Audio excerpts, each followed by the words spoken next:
When revisiting the classic series of Ben 10, you might be tempted to rewatch some of the all-timers like Secrets, Grudge Match, Back with a Vengeance, or even some of the more major events like Ben 10 vs the Negative 10, or even the Secrets of the Omnitrix film. But today, I wanted to go over some of the less appreciated episodes that flew a bit more under the radar, being absolutely fantastic episodes of their own, even without the inclusion of enormous set pieces or more major villains like Vilgax, Kevin, or even half the series Rogues Gallery teamed up.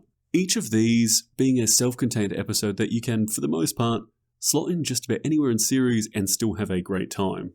The episodes we'll be covering today are Game Over, Ready to Rumble, and Dr. Animo and the Mutant Ray. In no particular order, we'll get started with Game Over.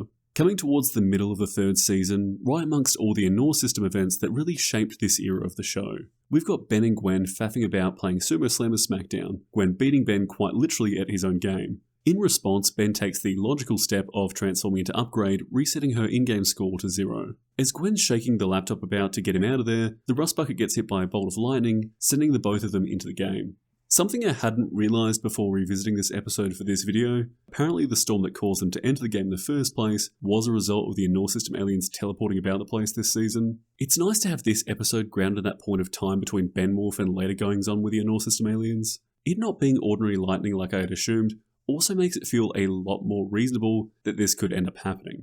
We see the both of them in-game, the pair both taking on outfits of their in-game characters, though we don't see Ben's right away, with him still being upgraded at this point. They get in a punch-on against these little robotic guys. Seeing as they're both inside a computer, he seemingly as Upgrade could replay anything and everything, but I guess he didn't think to apply his abilities in that way just yet. It's interesting that so early on in this episode, if Ben had just tried whatsoever, he probably could have just bent reality to his will. The Omnitrix times out and we get Ben's costume reveal, along with the reveal that of their 3 lives, they're both down to their last one, going by the assumption that if you die in the game, you die in real life rules. We also get the reveal of these unlocks in the form of a sword and this enormous ninja throwing star. Ben just going at it with the sword, while Gwen's continuing being better at the game with her reading the instructions. A bit of foreshadowing there. There's also the reveal that the Omnitrix or Sumotrix, or whatever you'd like to call it, is a blank slate, with Ben needing to travel about and unlock specific alien tokens in order to gain access to transformations.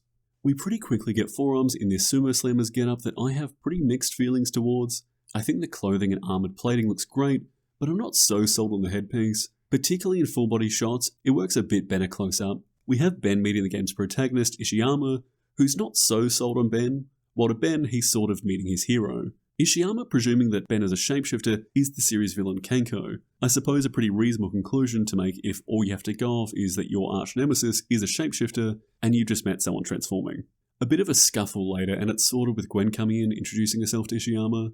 Ben times out, and Ishiyama sort of powers down, just shrinking down a bit. I had no real memory of that before revisiting this one. We're then introduced to the idea that Ishiyama doesn't realise he's in a game.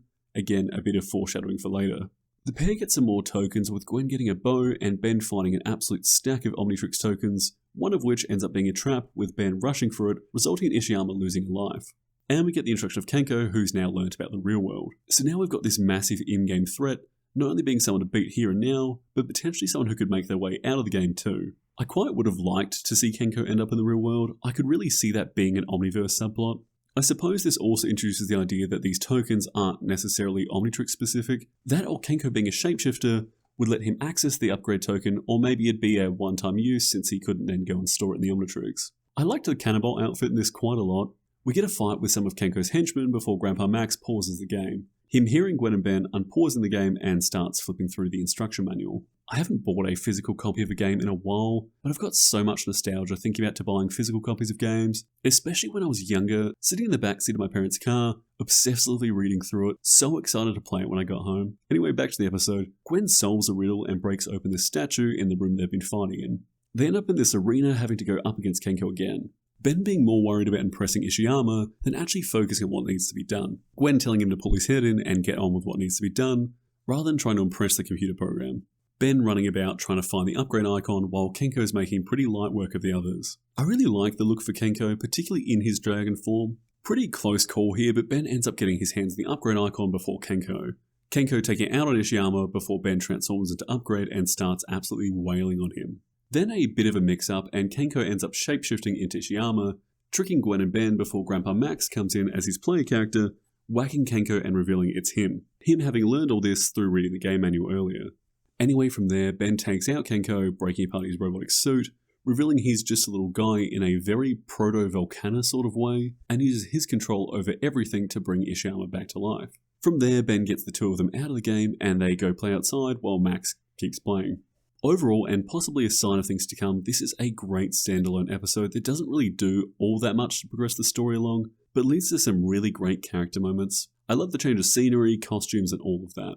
Moving on, we've got Ready to Rumble. Sticking to later episodes of the franchise, coming in about halfway through Season 4. A bit of an unexpected thematic link here, Ben's using Gwen's laptop to keep up with the Sumo Slammers blog.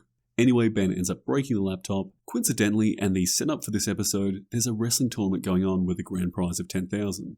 Ben's sneaking out to participate as a way to afford to get Gwen a replacement computer. This tournament introduces us to a series of oddbods and mutants. Right off the bat, we have this guy who feels a bit too large to be a normal guy. Ben has forearms, having a pretty easy time dealing with him. With the crowd and referee not being all that fazed by forearms, kind of giving off the impression that his appearance isn't all that dissimilar from someone you'd expect to run into here. Ben's about to time out right as the event coordinator wants to have a chat with him as forearms. At this stage in the series, still keeping his secret identity, Ben acting in his human form as his own manager. And weirdly enough, this guy just takes Ben as a 10-year-old at face value in a very Phineas and Ferb sort of way, very matter of fact. From there, Ben takes out this crabman, while our Killer Croc stand-in for the episode takes on a Cyclops, while his brother, who's a porcupine man, takes on a pretty athletic-looking kind of guy. They're revealed as our antagonists for the episode, at least for the time being Gator Boy and Porcupine. After Ben's forearms makes pretty light work of Porcupine, the pair of them go after Ben in his human form, putting on a bit of a show to frighten him off.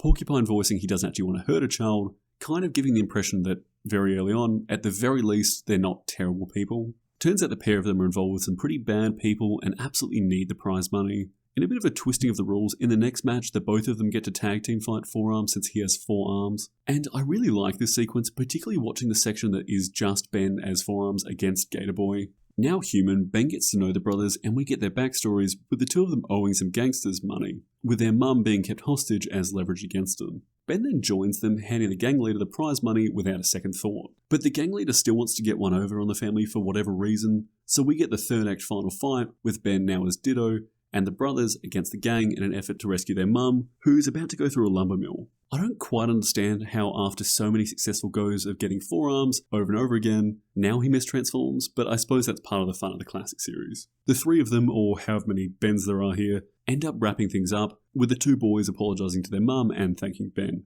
Ben giving them the prize money, them still at this point being hesitant to take it from him. I touched on it before, but they turn out to be really nice guys. I especially find myself being pretty fond of Gator Boy as the gentle giant archetype, being this enormous Killer Croc stand-in who speaks so politely to his mum and wants the best for Ben. Final thoughts, really great set pieces, a lot of fun action, and the introduction of some great characters. That and the world building through the implications that there are just mutants like this running about the place. And finally, and probably getting there in terms of widely discussed episodes, and the one I've touched on before in my Fusions video, we have Dr. Animo and the Mutant Ray. We start with Ben in an attempt to in some way unlock more alien transformations, damages the Omnitrix, losing the faceplate and making it malfunction in a way that I, along with the community, have really latched onto from that point on. Some really fun visuals with the Omnitrix here. I particularly like the look of it with the faceplate removed. From there, the faceplate starts going haywire, shooting off what I guess must be whatever the catalyst is for transformations, and starts affecting some of the local wildlife, like we see from the worms that are infused with some of Stinkfly's DNA, which feel very reminiscent of those duplicating creatures Animo cooks up in Ditto's first appearance. But back to Dr. Animo and the Mutant Ray. Coincidentally, for the episode where the Omnitrix is messing around with animal DNA, we have the appearance of Dr. Animo and his mutant frog. Not all too sure why exactly he's out here, but he's here. I suppose he might be after either the alligators at the Alligator Festival, or maybe somehow he could detect the strange worms in some way or another. And from there, the series gets one of the most memorable moments with the appearance of Stink Arms, a fusion of Stinkfly and Forearms, being a result of the damaged Omnitrix. A really great design, just a great blending of both aliens.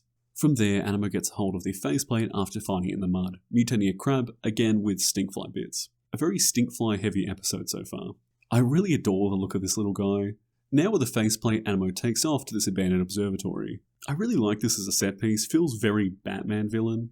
And speaking of, Dr. Animo then mutates a bat, using what I assume is a bit of what he regularly uses in tandem with the faceplate in order to create this enormous heat blast infused bat. The trio then goes off to look for Animo in this riverboat. I've always seen these in media, but I don't think we have anything like this in Australia. I'd be curious how commonplace these are in areas that have more marshes like this. Anyway, back to Ben 10. The Heat Blast back comes in to be met with Ben transforming into Diamond Matter, a fusion of Diamond Head and Grey Matter. If you're more curious on each fusion individually, I went over them far more in depth in my videos on fusions that I'll leave a link to in the description. Another great little action sequence. If anything, this is probably a more interesting fight than Stink Arms versus the Frog, since they have to ride around Diamond Matter not being also capable. They confront Dr. Animo in his newfound lair, only for him to turn Grandpa Max into this absolutely yuck stinkfly worm guy. Pretty upsetting to look at. It's strange this isn't handled as more of a big deal in episode, with Gwen and Ben just getting on with it. I presume they're confident they'll be able to reverse it in some way. Anyway, fusions like segments of this video come in threes. We get our third fusion and the most segmented one at that, Heat Jaws, combining Rip Jaws and Heat Blast.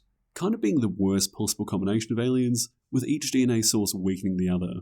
Though in water he does go pretty well. The pair then defeat Dr. Animo and his mutants, play around with his machine a bit, and reverse the damage down to Grandpa Max. Also a very funny solution to fixing the machine, they flip the faceplate backwards to reverse its effects. Final thoughts for this one, it's a lot of fun. It's really just a vehicle for fusions and interesting creature designs. The resolution, the build-up, and all that really all just kind of feels secondary to that. To wrap things up, what I love about these episodes is how, even without the heavy hitters like a Vilgax or a Kevin 11, or even absolute huge stakes like the end of the universe or a big villain team-up, you can still have these fantastic smaller scale episodes that are just so much fun. If you've made it this far into the video and aren't subscribed, please consider doing so. Either way, I appreciate you being here. Thanks for watching.